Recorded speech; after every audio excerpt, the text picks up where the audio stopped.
नमस्कार दोस्तों, आज के मुख्य समाचार इस प्रकार हैं। कंप्यूटर डेटा चेक करने के सरकारी एजेंसियों के अधिकार पर हाई कोर्ट ने सरकार से मांगा जवाब। इलाहाबाद हाई कोर्ट ने देश की 10 सरकारी एजेंसियों को किसी के भी कंप्यूटर का डेटा चेक करने का अधिकार देने एवं सूचना तकनीक कानून की धारा 69 की संवैधानिकता को चुनौती देने वाली याचिका पर केंद्र सरकार से 4 हफ्ते में जवाब मांगा है। कोर्ट इस याचिका पर अब 1 फरवरी को सुनवाई करेगी। याचिका पर चीफ जस्टिस गोविंद माथुर तथा जस्टिस CD सिंह की खंडपीठ ने सुनवाई की। इसे IIT खड़गपुर के विधि छात्र सौरभ पांडे ने दाखिल किया है। एनकाउंटर में घायल हुए ठाए करने वाले सब इंस्पेक्टर मनोज कुमार। कुछ महीने पहले उत्तर प्रदेश पुलिस का एक वीडियो वायरल हुआ था, जिसमें एक पुलिसकर्मी बदमाशों को मुंह से ठाए करके डराने की कोशिश कर रहा था। ऐसा करने वाले थे संभल के सब इंस्पेक्टर मनोज कुमार। शुक्रवार को हुए एक एनकाउंटर के दौरान वह घायल हो गए।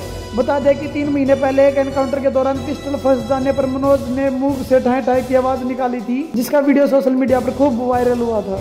ऑस्ट्रेलिया में शानदार प्रदर्शन से पुजारा को मिल सकता है A+ अनुबंध। ऑस्ट्रेलिया के खिलाफ टेस्ट सीरीज में शानदार प्रदर्शन कर रहे चेतेश्वर पुजारा को BCCI A+ करार दे सकता है। पुजारा ने 7 पारियों में 74.43 की औसत से 521 रन बनाए। उनके प्रदर्शन के दम पर भारत ऑस्ट्रेलिया में पहली सीरीज जीतने के करीब पहुंच गया है। ऐसा समझा जाता है कि प्रशासकों की समिति के प्रमुख विनोद राय चैन, समिति के प्रमुख MSK प्रसाद और टीम प्रबंधन कप्तान विराट कोहली और कोच रवि शास्त्री के सामने यह प्रस्ताव रखेंगे। MP में कमलनाथ सरकार को गिराना चाहती है बीजेपी। दिग्विजय सिंह। मध्य प्रदेश के पूर्व मुख्यमंत्री और कांग्रेस के वरिष्ठ नेता दिग्विजय सिंह ने आरोप लगाया कि भारतीय जनता पार्टी कमलनाथ सरकार को अस्थिर करना चाहती है। दिग्विजय का कहना है कि शिवराज सरकार में मंत्री रहे 2 बीजेपी नेता विधायकों की खरीद फरोख्त करने की कोशिश कर रहे हैं। उन्होंने यह भी कहा कि बीजेपी को विपक्ष की भूमिका पच नहीं रही है, इसलिए वह हॉर्स ट्रेडिंग करके सत्ता में वापस आना चाहती है। राफेल पर बहस के दौरान राहुल गांधी ने मारी आंख, बीजेपी का हमला। राफेल मुद्दे को लेकर लोकसभा में शुक्रवार को बहस के दौरान कांग्रेस अध्यक्ष राहुल गांधी ने एक बार फिर सदन में आंख मारी।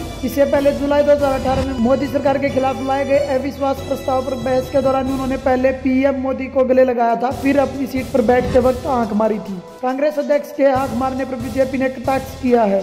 सिर्फ युवाओं के भरोसे भारतीयों की टीम को सफलता नहीं मिलेगी। श्रीजेश। भारतीय गोलकीपर PR श्रीजेश ने शुक्रवार को कहा कि सिर्फ युवाओं पर फोकस करने से भारतीय टीम को सफलता नहीं मिलेगी, लेकिन हॉकी विश्व कप में क्वार्टर फाइनल से बाहर होने के बावजूद हरेंद्र सिंह को कोच बनाए रखने की पैरवी की। अनुभवी SV सुनील चोट के कारण और रुपिंदर पाल सिंह खराब फॉर्म के कारण विश्व कप टीम से बाहर थे। प्रो कबड्डी लीग से एक बड़ी खबर यह आ रही है कि गुजरात फॉर्चून ज्वाइंट्स का सामना फाइनल में बेंगलुरु बुल्स से होगा। पिछले सत्र की उप विजेता गुजरात फॉर्चून ज्वाइंट्स का सामना शनिवार को यहाँ प्रो कबड्डी लीग के 6ठे सत्र के फाइनल में यहाँ बेंगलुरु बुल्स से होगा। दिलचस्प बात है कि रोहित कुमार की अगुवाई वाली बेंगलुरु बुल्स ने पहली क्वालीफायर में गुजरात को 12 अंकों से पराजित किया था और सीधे फाइनल में जगह सुनिश्चित की थी। मंदसौर में नटराजन और सिंधिया समर्थक कांग्रेसियों में जमकर चले लात घूसे। मंदसौर में शुक्रवार को जमकर बवाल हुआ। यह बवाल उस समय हुआ जब मंदसौर में राहुल गांधी की करीबी राजीव गांधी पंचायत राज संगठन की राष्ट्रीय अध्यक्ष मीनाक्षी नटराजन समर्थक और ज्योतिरादित्य सिंधिया समर्थक आपस में भिड़ गए। दोनों के समर्थकों में जमकर लात घूसे चले। सबसे खास बात यह रही कि यह पूरा हंगामा उस समय हुआ जब मीनाक्षी नटराजन जिला कांग्रेस दफ्तर में कांग्रेस कार्यकर्ताओं की बैठक लेने आई थी और वे उस समय वहां मौजूद थी।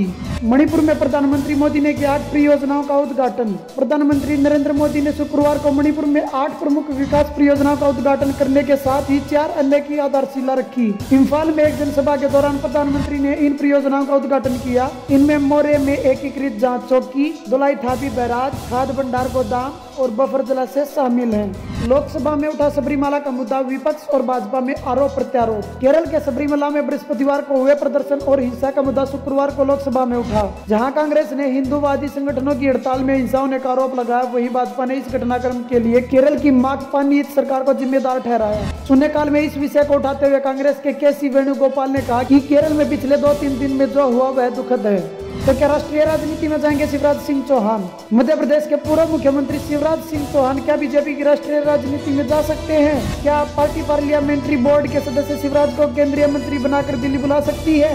ये सवाल इसलिए उठ रहे हैं क्योंकि शिवराज को मध्य प्रदेश विधानसभा में नेता प्रतिपक्ष नहीं बनाया जा रहा है। दरअसल खुद शिवराज सिंह चौहान ने कहा कि वो 13 साल मुख्यमंत्री रह चुके हैं, इसलिए खुद ब खुद नेता है। उनको नेता प्रतिपक्ष बनने की जरूरत नहीं है। केंद्रीय मंत्री बनाए जाने पर पूछे सवाल को शिवराज काल्पनिक सवाल कहकर टाल दिया, मगर बार बार ये कह रहे हैं कि वो तो मध्य प्रदेश में काम करना चाहते हैं, आगे पार्टी की मर्जी।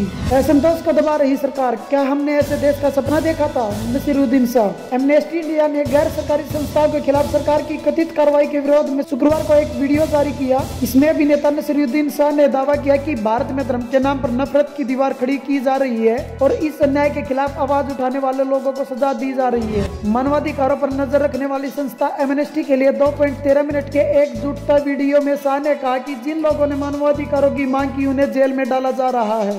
राम मंदिर छोड़िए, देश में राम का नाम लेना भी मुश्किल हो जाएगा। अपने बयानों को लेकर सुर्खियों में रहने वाले केंद्रीय मंत्री और बीजेपी के फायर ब्रांड नेता गिरिराज सिंह ने एक बार फिर विवादित ट्वीट किया है। उन्होंने कहा कि राम मंदिर तो छोड़िए, राम का नाम भी भारत में लेना मुश्किल हो जाएगा। वहीं राम मंदिर के मुद्दे पर एक बार फिर से सुप्रीम कोर्ट में सुनवाई टलने पर गिरिराज सिंह ने कहा कि यह देश की बहुसंख्यक जनता का दुर्भाग्य है। लोगों को उम्मीद थी कि सुनवाई की रफ्तार तेज होगी। नशे में धुत युवक ने 72 साल की बुजुर्ग से किया दुष्कर्म, महिला की मौत। कानपुर से एक दिल दहलाने वाली बात सामने आई है, जहां नशे में धुत एक युवक ने 72 साल की बुजुर्ग महिला के साथ दुष्कर्म की घटना को अंजाम दिया है, जिसके कारण महिला की मौत हो गई है। इस विभत्स कांड से आक्रोशित लोगों ने आरोपी को पकड़कर जमकर पीटा और बाद में पुलिस के हवाले कर दिया। पुलिस ने आरोपी को जेल भेज दिया है। मां को बचाने आए 12 साल के बेटे का शराब माफिया ने किया मर्डर। राजस्थान के भरतपुर के जरौली गांव में अवैध रूप से शराब बेचने का विरोध करने पर गांव के ही कुछ लोगों ने 12 वर्ष के बच्चे की गला दबाकर हत्या कर दी और फरार हो गए। 12 साल का बच्चा अपनी मां को बचाने शराब माफिया से भिड़ गया था। सूचना मिलने पर नदबी थाना पुलिस मौके पर पहुंची और हालात का जायजा लिया। पुलिस ने मृतक बालक सुनील के शव का पोस्टमार्टम करवाकर मामले की जाँच शुरू कर दी है। मनमोहन के लिए पीएम पद से अधिक महत्वपूर्ण था पार्टी अध्यक्ष का पद। पूर्व प्रधानमंत्री मनमोहन सिंह पर बनी film the accidental prime minister का ट्रेलर कुछ दिन पहले रिलीज होने के बाद खासा बवाल मचा है। कांग्रेस पार्टी ने आरोप लगाया कि इस फिल्म के जरिए पार्टी की छवि धूमिल करने की कोशिश की जा रही है। विवेचना में रेहान फजल इस किताब में मनमोहन सिंह के जीवन पर बताए कुछ महत्वपूर्ण तथ्यों पर नजर दौड़ा रहे हैं। अनिल अंबानी को इस कॉन्ट्रैक्ट में लाने का फैसला किसने किया? राहुल गांधी। संसद में शुक्रवार को रक्षा मंत्री निर्मला सीतारमण और कांग्रेस अध्यक्ष राहुल गांधी के बीच राफेल मुद्दे को लेकर तीखे सवाल जवाब का सिलसिला चला। राहुल गांधी ने बहस पर चर्चा शुरू करते हुए सीतारमण को रफाल डील से जुड़े कुछ सवालों के जवाब देने की खुली चुनौती दी। उन्होंने कहा, प्रधानमंत्री तो चले गए हैं, मेरे सवालों को जवाब देने से इनकार कर दिया है। अब रक्षा मंत्री लोकसभा में इस बारे में बात कर सकती हैं। मैं उनसे रफाल डील पर कुछ सवाल पूछना चाहता हूँ। एप्पल के अलार्म से टूटेगी अमेरिका चीन ट्रेड वॉर की दीवार। अमेरिकी राष्ट्रपति डोनाल्ड ट्रंप ने अमेरिकी फर्स्ट की अपनी नीति के तहत जो ट्रेड वॉर छेड़ा है, क्या उसका सबसे बड़ा शिकार टीम कुक की कंपनी एप्पल बनी है? एप्पल के भविष्य को लेकर निवेशकों में चिंता है और ये चिंता तब साफ तौर पर सामने आ गई जब न्यूयॉर्क स्टॉक एक्सचेंज में गुरुवार को निवेशकों में एप्पल का शेयर बेचने की होड़सी मची रही। देखते ही देखते कंपनी का शेयर 10% लुढ़क गया और कारोबारी सत्र के दौरान संभलना तो दूर, शेयर तकरीबन 10% की गिरावट के साथ बंद हुआ।